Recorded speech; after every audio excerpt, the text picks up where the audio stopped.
Assalamualaikum warahmatullahi wabarakatuh. Bertemu lagi dengan saya Saifullah SPDSI, calon guru penggerak angkatan 10 dari SMA Negeri 15 Pandeglang. Pada hari ini saya akan mewawancarai dua orang kepala sekolah tentang bagaimana cara pengambilan keputusan jika dihadapi dengan masalah dilema etika. Selamat menyaksikan.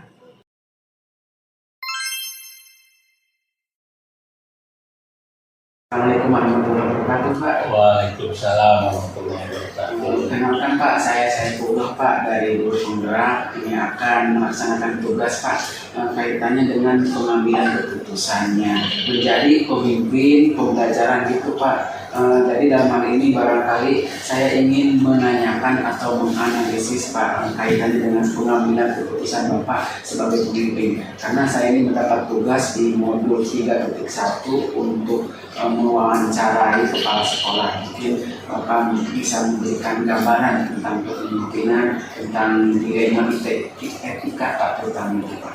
Ini ada beberapa pertanyaan yang saya ingin bertanyakan ke Bapak Pak. Ya, silakan Pak. Ini Pak, yang pertama ini Pak, selama ini Bapak bagaimana Bapak dapat mengidentifikasi kasus-kasus yang merupakan dilema atau rujukan moral Pak? Ya. Saya sih melihatnya dari segi hukum dulu Pak. Karena apabila kasus tersebut melanggar hukum, maka sudah tentu benar melawan salah kan gitu kan. Namun jika masih dikatakan benar lawan benar, maka dilema etika selain kita menganalisis juga keputusan yang akan diambil, perlu menekankan bahwa keputusan itu harus bijaksana. Harus ada bijaksana karena tidak ada keputusan yang salah di dalam pengambilan tersebut. Sedangkan rujukan moral itu adalah benar atau lawan salah. Jadi dilihat dari segi hukumnya dulu, aturan hukumnya dulu. Ya. Baik Pak. Kemudian Pak ini Pak, selama ini bagaimana Bapak menjalankan pengambilan keputusan di sekolah Bapak, terutama Pak untuk kasus-kasus di mana ada dua kepentingan Pak yang sama-sama benar atau sama-sama mengandung nilai kebajikan. Sebelum keputusan diambil terlebih dahulu, kita harus kumpulkan fakta dulu. Faktanya, siapa yang terlibat, menganalisis benar atau salahnya, membuat alternatif solusi, terus membuat keputusan, kemudian kita refleksikan kepada semua yang ke semua orang yang mungkin bisa terlibat. Mungkin diawali dengan penelusuran masalah dulu, ditelusuri masalahnya, baru diidentifikasi masalah tersebut hingga itu langkah-langkahnya hingga terbentuk tuh Pak, namanya akan terbentuk kesimpulan. Dari kesimpulan itulah baru diambil pengambilan keputusan. Ini Pak, kemudian hal-hal apa saja yang selama ini Bapak anggap efektif dalam pengambilan keputusan pada kasus-kasus dilema etika itu Pak? Dengan menelaah siapa yang terlibat dulu. Siapa yang terlibat, terus urgensinya dari kasus tersebut, baru kita ambil keputusan melalui diskusi. Itu iya. Jadi kita yang pertama adalah telaah dulu siapa yang terlibat, urgensi dari kasusnya apa, terus baru kita ambil pengambilan keputusannya. Alternatifnya itu dengan diskusi. Iya. Dengan semuanya. Jadi melibatkan beberapa orang. Betul. Kita melibatkan beberapa orang. Kemudian Pak, ini hal-hal apa saja yang selama ini merupakan tantangan dalam pengambilan keputusan pada kasus-kasus dilema etika? Tantangan Bapak yang selama ini? Biasanya gini Pak, kalau pengambilan keputusannya yang terbaik adalah membangun masalah yang sama benar biasanya yang agak Sama-sama benar, ya yang merasa agak susah begitu ya tantangannya ya, karena merasa sama-sama benar dan yang harus diuntungkan ya sebenarnya kedua belah pihak gitu ya. Jadi sama-sama benar Pak, itu tantangan sebenarnya Pak. Jadi selama ini tantangan dalam pengambilan keputusan tadi itu yaitu itulah keputusan karena masalahnya yang sama-sama benar. Tapi Pak, kalau ada kasus misalnya kedekatan dengan orang tertentu, terus gimana tuh Pak solusinya? Misalnya Ya kita ambil Pak, kita ambil keadilan. Nah keadilan bagi apa? Kita jangan sampai tidak netral lah istilahnya. Jadi adil. Baik Pak, kemudian ini Pak, apakah Bapak memiliki jadwal tertentu dalam sebuah penyelesaian kasus pidana kita? Apakah Bapak langsung menyelesaikan satu tempat, ataukah Bapak memiliki jadwal untuk menyelesaikannya dalam bentuk yang seperti apa gitu ya Pak ya? Apakah di pending dulu, apakah saat itu juga?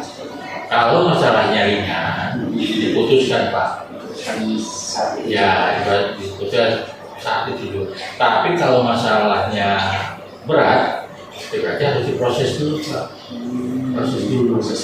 Ya iya, jadi ada waktu lah, artinya kita lihat prosesnya dulu. Tapi kalau ringan Pak, langsung kita putuskan. Kalau kasusnya ringan, tapi kalau kasusnya berat kita proses dulu. Proses dulu ya. Harus melibatkan beberapa orang. Betul, ya kita terakhir siapa ya? Tidak seketika itu diputuskan dengan oleh Bapak sendiri. Oh enggak, harus melibatkan orang lain. Kita melibatkan tim, gitu. Ya tim manajemen, artinya berarti kan perlu proses ya gitu. Jadi harus ada proses kalau masalahnya berat. Gitu. Baik Pak, kemudian ini apakah ada seseorang atau faktor-faktor apa yang selama ini mempermudah atau membantu Bapak dalam pengambilan keputusan dalam kasus-kasus ini? Kalau saya sih sebenarnya melibatkan atau mengajak semua warga sekolah ya, warga sekolah, tapi tetap karena saya punya tim yang berupa wakil ya, saya tetap permasalahan itu saya bicarakan dulu dengan tim manajemen tapi intinya warga sekolah tetap dilibatkan kolaborasi dengan mereka. Betul ya, tidak mengambil keputusan secara sepihak. Oh enggak, misalnya semua orang punya potensi untuk Kemudian Pak, ini terakhir Pak dari saya Pak, dari semua yang telah kita sampaikan tadi, pembelajaran apa Pak yang Bapak petik dari pengalaman Bapak selama mengambil keputusan dilema etika? Jadi gini, dari pengalaman saya itu, dari setiap pengambilan keputusan itu harus dilakukan sesuai dengan nilai kebajikan dan berpihak kepada siswa. Ya, jadi setiap pengambil keputusan itu pasti akan memiliki risiko Pak. Ya, maka buatlah suatu keputusan itu yang paling meminimalisir resiko yang akan terjadi. Jadi setiap pengambilan keputusan itu harus disesuaikan Pak dengan nilai kebajikannya. Bermanfaatan dan berpihak kepada siswa terutama ya, kepada siswa. Jadi dalam pengambilan keputusan itu pasti yang namanya pengambilan keputusan ya pasti mengandung resiko. Nah, bagaimana kita meminimalisir resiko itu ya. Baik Pak, terima kasih Pak atas jawaban Bapak tadi. Mudah-mudahan apa yang Bapak jelaskan terkait dengan beberapa pertanyaan yang saya sampaikan tadi Pak menambah wawasan saya Pak sebagai calon guru penggerak yang menggunakan prinsip dan pengambilan keputusan dengan 4 paradigma, 3 prinsip dan 9 langkah. Terima kasih Pak, mudah-mudahan Bapak selalu sukses terus mungkin lembaga ini. Terima kasih juga, mohon maaf saya sudah mengganggu waktu Bapak. Terima kasih Pak. Ya, sama-sama. Semoga sukses Pak saya ya. Pak, siap Pak. Terima kasih.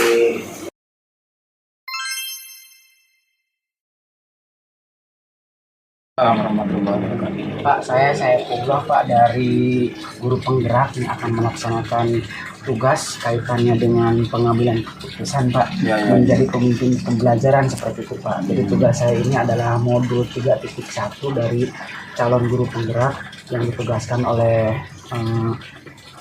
tugas dari LMS itu untuk mewawancarai kepala sekolah terkait dengan pengambilan keputusan. Seperti itu Pak, mohon maaf ini ada mengganggu Bapak waktunya. Ada beberapa pertanyaan nih Pak yang ingin saya tanyakan Pak terkait dengan pengambilan keputusan ini Pak. Yang pertama Pak, selama ini bagaimana Bapak dapat mengidentifikasi kasus-kasus yang merupakan dilema etika atau bujukan moral Pak? Untuk pertanyaan pertama Pak. Jawab ya. Jadi dilema etika itu kan ceritanya ada 2 kasus. Dua-duanya kasus itu benar. Nah, dari yang benar itu mana yang harus kita pilih? Mana yang harus kita pilih? Nah, kalau yang kedua, bujukan moral itu ada 2 kasus, yang satu benar, yang satu salah. Nah, di antara benar dan yang salah ini harus kita pilih. Identifikasi itu ya Pak ya? Ya, harus kita pilih dengan cara mengidentifikasi kasus-kasus itu, sehingga kita tahu oh ini kasusnya benar, ini kasusnya salah, tapi kita harus memilih. Gitu. Di mana yang kira-kira efek yang tidak terlalu kepada lembaga atau perorangan. Ya. Baik Pak, kemudian Pak selanjutnya nih Pak, selama ini bagaimana Bapak menjalankan atau mengambil keputusan di sekolah Bapak, terutama untuk kasus-kasus di mana ada 2 kepentingan yang sama-sama benar atau sama-sama mengandung nilai kebajikan Pak? Nah, maka kalau misalnya contoh ada 2 kasus dilema etika ya, dua-duanya kasusnya benar, maka kita harus melihat dari dua-duanya mana yang diambil, karena dilema kan, ini benar, mana yang harus kita ambil. Maka yang pertama kita lihat dulu kepentingannya, apakah ini menyangkut kepentingan pribadi, golongan, apa untuk kepentingan bersama. Itu yang pertama. Yang kedua, kita harus melihat kebermanfaatannya. Walaupun ini dua-duanya benar, tapi mana yang memiliki manfaat lebih besar, itulah yang kita ambil. Manfaat yang lebih besar dan untuk kepentingan bersama, itu yang kita utamakan untuk diambil walaupun dua-duanya benar. Bermanfaatkan yang utamakan ya Pak ya? Ya, kebermanfaatan dan kepentingannya ya. Baik Pak, kemudian Pak ini yang ketiga nih Pak yang ingin saya tanyakan, langkah-langkah atau prosedur seperti apa yang biasa Bapak lakukan selama ini untuk mengambil keputusan itu Pak? Yang kita lakukan, maka pertama kita harus mengidentifikasi dulu masalahnya. Ya, kita identifikasi satu persatu, jangan sampai kita salah langkah mengambil keputusan. Itu pertama, identifikasi dulu. Terus kita juga yang kedua mengajak teman-teman stakeholder yang ada untuk bermusyawarah ya. Bermusyawarah ya Pak ya? Ya, kita musyawarahkan permasalahan ini atau kasus ini dengan teman-teman yang lain. Terus yang ketiga juga kita pertimbangkan baik buruknya dari permasalahan itu. Nah, yang terakhir baru kita mengambil keputusan secara mufakat dengan teman-teman yang lain, sehingga hasil yang kita ini pun bisa dipertanggungjawabkan. Ya, Pak. Baik Pak. Kemudian Pak selanjutnya ini pertanyaan yang keempat Pak.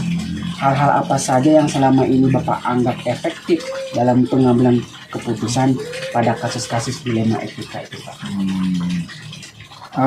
Yang efektif itu ya dengan cara musyawarah ya Pak. Nggak ada lagi. Tidak bisa memutuskan. Iya, nggak bisa kita mengambil keputusan secara pihak, walaupun sebagai kepala sekolah itu diberikan wewenang untuk mengambil keputusan sendiri.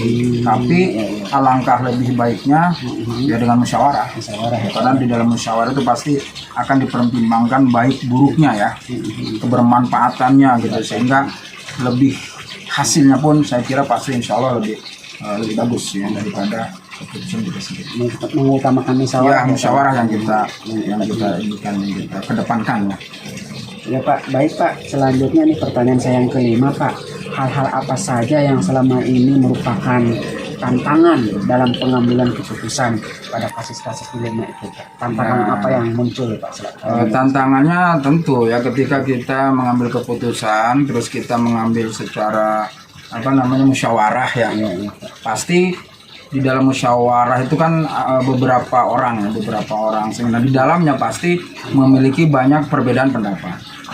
Ada yang pendapat A, pendapatnya B, itu pasti terjadi itu tantangannya ya. Yang kedua, selain banyak ini, pasti ada juga orang yang memaksakan kehendak. Ya, ada pendapat dia yang yang didahulukan. Nah, inilah saya kira dua hal ini perlu tantangan ini, bagaimana cara mengelolanya gitu ya di dalam musyawarah itu. Baik Pak, yang keenam Pak yang ingin saya tanyakan, apakah Bapak mempunyai jadwal tertentu Pak dalam menyelesaikan kasus dilema etika? Apakah langsung diselesaikan saat itu juga, ataukah ditunda untuk waktu tertentu itu Pak? Saya kira tidak ada jadwal tertentu ya. Misalkan hari ini tidak ada, tapi kita ngeliat kasusnya aja. Kalau hari ini ada kasus A, maka langsung kita selesaikan. Ada kasus B, langsung diselesaikan. Kecuali ketika ada 2 atau 3 kasus yang bersamaan, satu hari atau 1-2 hari ada yang bersamaan, sehingga perlu kita buat jadwal. Mana yang didahulukan, itu pun melihat dulu urgensi kasus. Mana yang kasusnya berat, itu yang kita dahulukan. Itu kita jadwal kalau seperti itu. Tapi kalau cuma satu kasus, langsung kita selesaikan. Baik Pak, terima kasih Pak. Yang ke-6 nih Pak, pertanyaan dari saya. Yang ke-7 ya, apakah ada faktor-faktor atau yang selama ini mempermudah atau membantu Bapak dalam mengambil keputusan? Nah, tentunya tadi ya, dalam mengambil keputusan kan kita utamakan musyawarah. Ketika bermusyawarah itu kan perlu ada ilmu ya. Ilmunya yang pertama saya kira kita harus bisa menguasai ilmu komunikasi. Bagaimana cara berkomunikasi dengan orang lain ya. Itu harus kita kuasai. Itu yang pertama saya kira. Yang kedua, kita juga harus bisa mengendalikan emosi kepada orang lain, tidak ini gitu ya. Terus yang ketiga, ya kita gunakan etika musyawarah. Sebagai pemimpin kita harus gunakan musyawarah, menghargai orang lain ya. Harus bisa menghargai pendapat orang lain, dan tentunya terakhir bisa mengambil keputusan yang tepat. Sangat berharga sekali Pak ini saran-saran dari Bapak, terutama untuk pengambilan keputusan Pak. Yang terakhir Pak dari saya Pak, ini dari yang telah Bapak sampaikan tadi tentang pembelajaran, tentang pengambilan keputusan, kira-kira pembelajaran apa yang Bapak petik dari pengalaman Bapak selama ini memimpin dalam mengambil keputusan Pak? Saya kira yang pengalaman yang kita bisa dapat ya, bahwa ketika kita mengambil keputusan ya Pak, itu kan pasti akan berimbas kepada orang lain, baik itu baiknya atau buruknya ya. Maka yang pertama, jangan sembarangan mengambil sebuah keputusan, tapi utamakan sesuatu dengan musyawarah. Itu aja. Karena dengan musyawarah, apapun yang terjadi pasti ada kesepakatan bersama, milik bersama, sehingga pasti kemaslahatannya pun akan diungkapkan bersama. Baik Pak, terima kasih Pak atas jawaban-jawabannya. Terima kasih atas penjelasan-penjelasan Bapak dengan beberapa tadi pertanyaan. Mudah-mudahan menambah wawasan saya Pak sebagai calon guru penggerak, sehingga saya bisa mengamalkan prinsip-prinsip yang telah Bapak sampaikan tadi Pak. Terima kasih Pak. Mudah-mudahan Bapak diberi kesehatan terus. Amin. Yang Bapak sampai ke saya bermanfaat buat saya Pak. Terima kasih Pak. Mohon maaf ini waktunya. Terima kasih Pak. Assalamualaikum. Waalaikumsalam warahmatullahi wabarakatuh.